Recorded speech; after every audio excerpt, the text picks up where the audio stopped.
जम्मू कश्मीर में जो रोहिंग्यों को अभी पुलिस प्रशासन ने पकड़ा था, जिनके पास फेक डॉक्यूमेंट थे, अब उसको लेकर सुप्रीम कोर्ट की तरफ से बड़ा ऑर्डर आ गया है। सुप्रीम कोर्ट ने कह दिया है कि जो 150 रोहिंग्या हैं अब इन्हें इनकी कंट्री वापस भेजा जाए।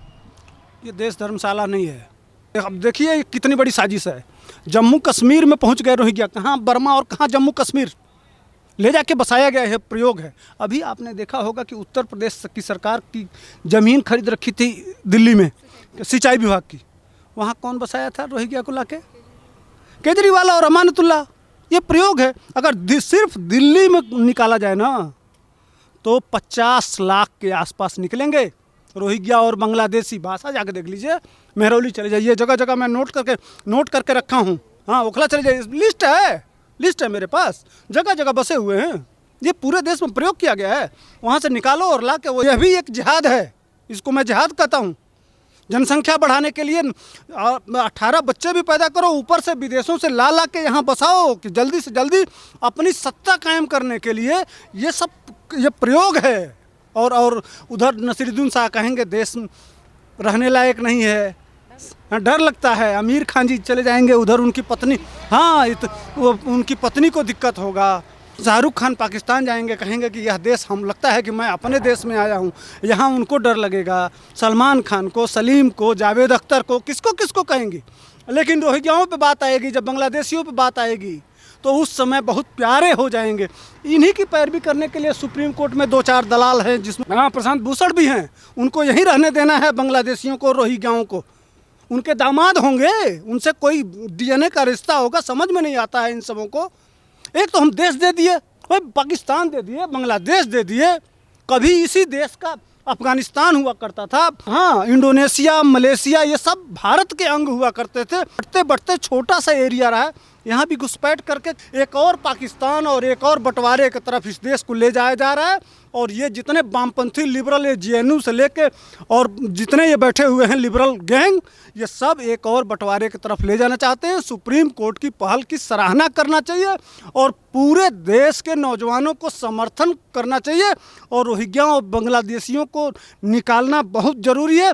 इसके लिए जनसंख्या नियंत्रण कानून और कॉमन सिविल कोड इस देश में लाना बहुत ज़रूरी है।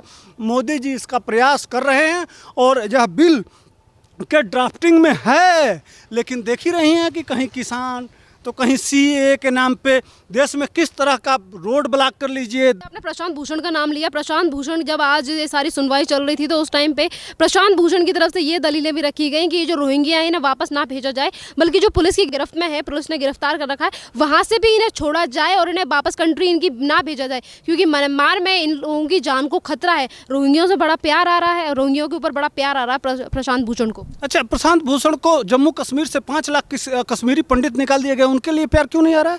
उनको वापस क्यों नहीं जाना चाहिए? उसके लिए प्रशांत भूषण एंड कंपनी और जितने ये लोग रोहिंग्याओं से आज प्रेम कर रहे हैं, बांग्लादेशियों से प्रेम कर रहे हैं, सिर्फ उन्हीं के लिए जो इस देश में आएंगे ये आतंकवादी हैं। बांग्लादेश भी इनको नहीं रखना चाहता है, वहाँ भी यह इस तरह के कर्म कर रहे हैं कि बांग्लादेश भी चाह रहा है कि कब यह निकल जाए। जो उनका भाई है, जो उनका धार्मिक सब कुछ है, अपना है, वहाँ भी यह इस तरह के अत्याचार कर रहे हैं। दुनिया में इन्हीं को ले जाके बम बंधवा के सीरिया और जितने इस्लामिक कंट्रियों में जो जिहाद किया जा रहा है, उसमें सबसे बड़ा योगदान इनका है। यह हमारे देश में कश्मीर में जो भी घटनाएं घट रही हैं, उसमें सबसे बड़ा योगदान इनका है। यह जो हमारे भाई मारे जाते हैं, सैनिक जो शहीद होते हैं, हमारे लाल माता के लाल, जो उसमें खुफियागिरी से लेके और सारा काम यही करते हैं। इनको जानबूझ के पूरे देश में फैलाया इसीलिए गया है कि कल जब जिहाद किया जाएगा, इस देश में बम बांध के फटने की बारी आएगी तो यह हमारा भरपूर सहयोग करेंगे। इसीलिए आप देखी होंगी जब वो बेंगलोर में जो अभी भी कांड हुआ था, बेंगलोर में, हाँ वहाँ भी रोहिंग्याओं का आया था। चेन्नई में होगा, वहाँ भी यह मिलेंगे। इनको फैला ही पूरे देश में इसलिए गया है। यह एक बहुत बड़ा देश में प्रयोग किया गया। सुप्रीम कोर्ट ने पहल किया है, इसकी जांच होनी चाहिए। सीए और एनआरसी इसीलिए लाया गया। और जो जहां शाहीन बाग में हुआ, वो लोग जानते हैं कि कहां कहां हमारा नेटवर्क है, कहां कहां हमने ले जाके बैठा रखा है। उनके लिए, इसीलिए नॉर्थ ईस्ट को काटने तक की बात आ गई थी। हाँ, शर्जील इमाम याद है, ये सारे घटनाक्रम प्रयोग है, एक नेक्सस केरल से चल रहा है, पीएफआई के माध्यम से ये पूरे देश में फैलाया गया है रोहिंग्याओं को। वह एक सुनियोजित प्रयोग है इस देश को पुनः कब्जा करने का, पुनः एक नया देश खंड खंड काटने का, नया पाकिस्तान बनाने का। उसके लिए सुप्रीम कोर्ट की इस आदेश का मैं सराहना करता हूं और सीएए और पूरे देश में एनआरसी के माध्यम से इन रोहिंग्याओं को और बांग्लादेशियों को चिन्हित करके और तत्काल जेल में डालना चाहिए और इनको बर्मा भेज देना चाहिए। इनके साथ क्या करना चाहिए जिन लोगों ने लोगों की मदद की है फर्जी डॉक्यूमेंट बनाने के लिए, क्योंकि हमारी सरकार की तरफ से यानी कि केंद्र सरकार की तरफ से भी कहा गया है कि इन सब लोगों की जाँच हो और जो डॉक्यूमेंट, जो शरणार्थी है वो तो शरणार्थी तो अलग है, पर जो घुसपैठिया है उसको हम अपने देश में क्यों रखें, क्योंकि हमारा देश धर्मशाला नहीं है। और यहाँ से भी जनता, जो कॉमन मैन है, उसकी तरफ से ये सवाल उठता है कि जो लोग ये फर्जी डॉक्यूमेंट बनाने में मदद करते हैं, जैसे कि अभी कुछ देर पहले आपने कहा कि उत्तर प्रदेश की ज़मीन, सिंचाई विभाग की जो ज़मीन है वो भी ऐसे ही लोगों ने कब्जा कर रखी है। एक तरफ उत्तर प्रदेश की सरकार ऐसे लोगों को लेकर कदम उठा रही है, उन लोगों को बाहर निकालने का काम कर रही है, पर अगर दिल्ली सरकार की बात करें तो कोई कदम उठाया नहीं गया है लोगों के लिए।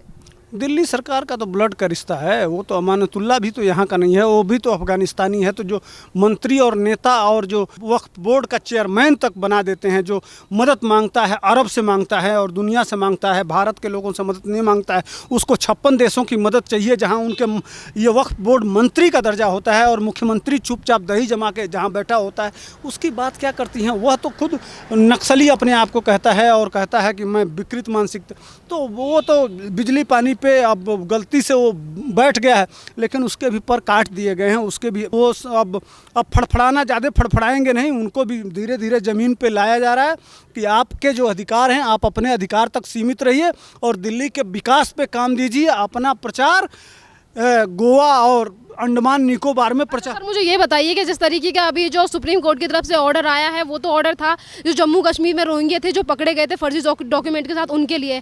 जो बाकी और स्टेट में हमारे यहाँ पे रोहिंग्या बसे हुए हैं, उनके लिए क्या कहना चाहोगे? क्या उनको लेकर भी सुप्रीम कोर्ट को इसी तरीके का एक्शन लेना चाहिए? पूरे देश में होना चाहिए और जो सीएए एनआरसी आया है वह पूरे देश के लिए। लेकिन देख कितना बड़ा बवाल किया गया था घेर के। यह सब प्रयोग है, यह प्रयोग है भारत को कमज़ोर रखना। यह सुनियोजित षड्यंत्र है, अंतर्राष्ट्रीय साजिश है।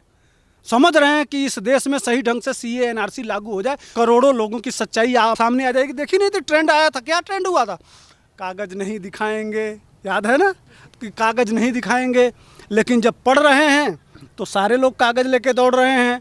तो कागज़ इनको दिखाना पड़ेगा और भारतीय जनता पार्टी की सरकार है, छोड़ेगी नहीं रोहिंग्या बांग्लादेशियों को। कल जांच कराना पड़ेगा, कागज़ दिखाना पड़ेगा और सच्चाई सामने आएगी।